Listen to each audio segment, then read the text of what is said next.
to New Jersey Power and Politics. I'm Laura Jones alongside Jim McQueenie. Dr. Joe Marbach is a political science professor from Seton Hall. He is also acting dean. This is Joe's first time on the show, and we're happy to have him here and for his insight and analysis of Tuesday's election, and we'll take it a little easy on you, Joe. Thank you. But you need to dazzle. Well, all right, well, let's talk about dazzling. Election day in New Jersey primary, traditionally low turnout, but there was some real intense and some real passion in some of these competitive districts, upwards in Hudson County, 25% voter turnout. What took you as the biggest surprise of the evening for election night, primary election night? I think the Jersey City turnout and the fact that it was party line, and so I guess Healy's really running a machine, or coming back to the machine of the good old days. Yeah, yep. To really bring out the turnout for Cunningham in particular, who all the reports up to that point had said she was running a lackluster campaign, and that Manzo looked like he was going to be able to steal that seat. Well, she had a convicted sex offender on her staff, and that surprised a lot of people. People thought in the beginning that Sandy Cunningham was going to run away with the election, but she did not. Right, and she had everything in favor. I mean, she had the name, you know, based on her late husband, Glenn Cunningham, the former popular mayor who had his own political organization, and then she was able to capitalize on it, but it was one misstep after another. Aren't primaries by themselves really less about personalities, less about issues and more about personalities and organization? And it's sort of like an inside the family food fight that has almost no logic other than consolidate our power. I think a lot of that, and it is how comfortable you are with the candidate that's going to run and who's likely to win too, because you have really party regulars who want to win. They want to win in November. They want to put the best candidate forward, and that's where you get the real fights, when you have quality candidates. It's funny though, Joe, we saw something different though. We saw the Hudson Democrats and Essex Democrats over there, which aren't really going to have Republican challenges at any degree. They're not going to lose Senate seats out of the Democratic-controlled Senate and Assembly here based on those fights. And then we saw on the Republican side the fight occurring in northern Bergen County, which is safely Republican, and northwestern New Jersey, which is safely Republican. So it was sort of like, was it really about making the ticket strongest, or were those all about the strongest survive in the party? Well, I think it's part of that latter element too, because these were safe seats, right? So the election is tantamount, primary election is tantamount to November's election. So that was what was going on there. So that's where the fighting is most dangerous and most consistently vicious. I mean, what do you think about with the Democrats and Republicans? They seem to be.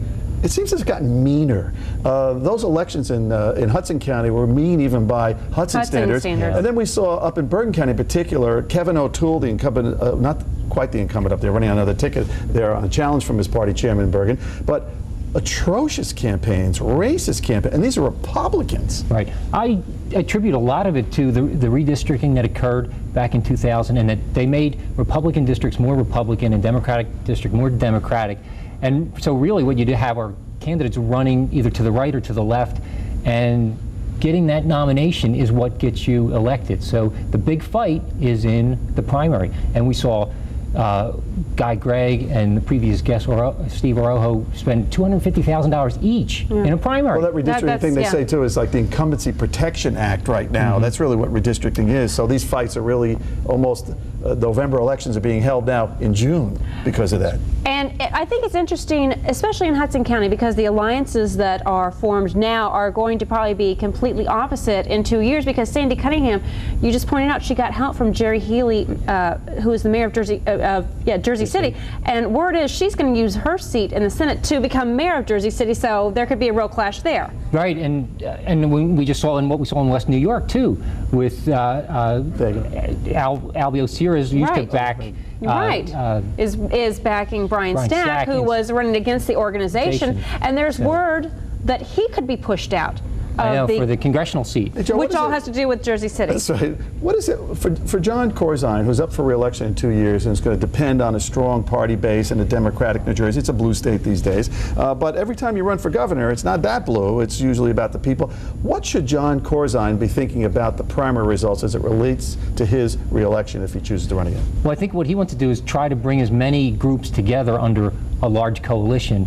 And if there are some that are going to be marginalized, you marginalize them, and you spend your money on the groups that are going to come out and support him. And we know Corzine has been pretty free spending in a lot of those counties that are particularly Democratic. What do you think the hot spots are going to be in the November general election? And certainly the 12th district, Ellen Karcher, the Democratic state senator, is going to be challenged by Jennifer Beck, who was just on the show as well. That's going to be a hot one. Where else do you see as the hot races? I think we'll see one in 14. Okay, that's which is Mercer County. Mercer County, which is also one Peter of and Versa's seat. the clean election Republican districts too. Yeah, but we'll see some hotly contested race because the assembly is divided. So we see a vote that's split there.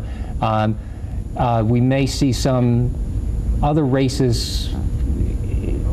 Do you think Tough that the to say because Republicans? it's so easy. Do you think so the Republicans incumbent. will? It's not likely that they'll take control of the Assembly or the Senate. Yeah. Will they lose seats? Will they gain a few? What do you foresee happening, or just kind of holding steady? Because a lot of people are saying people are not happy about John Corzine and property. I mean, they maybe have with John Corzine, but not with property tax reform, ethics reform. And are they going to go to the legislators and say, you all aren't doing your job, so we're going to vote for Republicans? Since the Democrats have had 6 years now, 6 years. Yeah, I think you may get 1 or 2 seats switched one way or another, but it comes back, as we point out, Jim, it's the districts. They're just so Democratic or so Republican. We don't have competitive ones. Except those couple of key races. Yeah, Mercer County. And it's interesting, as Mercer County goes, they say, or as Hamilton goes, so does the state. So that's sometimes a bellwether as to how the gubernatorial is going to be. And you never know with Mercer. Let me ask another question here real quick. As a political scientist here, we had a dozen senators, both parties, mostly Republican, deciding not to run, and a lot of other assembly members moving up, whatever. But do you think that they decided to run to get out before the voters threw them out, or do you think it was a generational change of pent up too long there, let the younger ones come up? Well, I think it was a little bit of that, but it was also, I think, the frustration. A lot of the senators who retired were Republicans, and they had been in control of the majority for many, many years. And when you're in the minority suddenly, it is very frustrating because there's less you can do. There's limited access to the Christmas tree items. We look at the $300 million that was spent last year.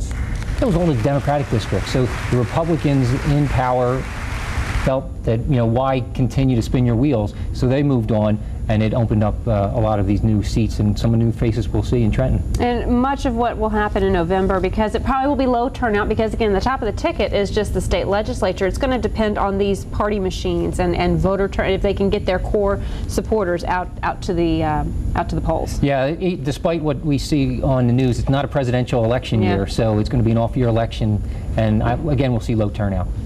Okay. All right. Final good. thoughts are next. Yep. We're going to be taking a look at the news through cartoons. This is New Jersey Current Politics, only on News 12 New Jersey, as local news gets.